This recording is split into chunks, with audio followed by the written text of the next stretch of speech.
ബേപ്പൂരിൽ കാലുവാരിയവർക്കെതിരെ നടപടി വേണമെന്ന ആവശ്യത്തിൽ ഉറച്ച് പി വി അൻവർ. തോൽവിയെക്കുറിച്ച് UDF അന്വേഷണം നടത്തണമെന്നാവശ്യപ്പെട്ടിട്ടും നടപടിയില്ലാത്തതാണ് അൻവറിന്റെ അതൃപ്തിക്ക് കാരണം. ഇതിനിടെ സ്ഥാനാർത്ഥി നിർണയം പാളിയതാണ് ബേപ്പൂരിലെ തോൽവിക്ക് കാരണമായതെന്ന DCC പ്രസിഡന്റ് K പ്രവീൺകുമാറിന്റെ പ്രസ്താവനയും അൻവറിനെ പ്രകോപിപ്പിച്ചു. തന്നെ ചതിച്ചത് ചന്തു തന്നെയെന്നും പിന്നിൽ നിന്ന് കുത്തിയെന്നും PV അൻവർ വ്യക്തമാക്കിയതോടെ ബേപ്പൂരിലെ തെരഞ്ഞെടുപ്പ് തോൽവി വീണ്ടും ചർച്ചയാവുകയാണ്.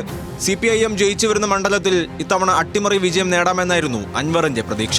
2021-ൽ 28,747 വോട്ടിന്റെ ലീഡിന് വിജയിച്ച CPIM നേതാവ് PA മുഹമ്മദ് റിയാസിന് ഇത്തവണ 7,487 വോട്ടിന്റെ ഭൂരിപക്ഷം മാത്രമാണ് ലഭിച്ചത്.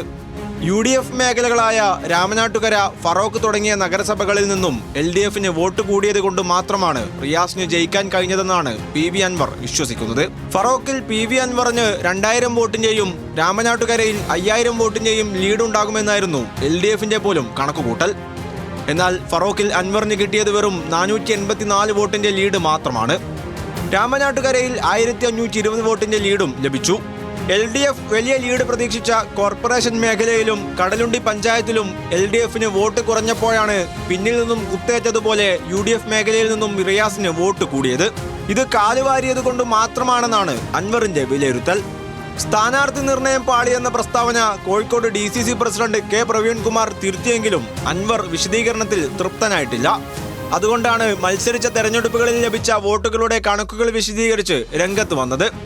തന്നെ പോലെ സ്വയം വഴിവെട്ടിയവരുണ്ടെങ്കിൽ അവരെ സംവാദത്തിന് ക്ഷണിച്ചതും അൻവർ UDFനുള്ളിൽ പുതിയ പോർമുഖം തുറക്കുന്നതിന്റെ ഭാഗമാണ്.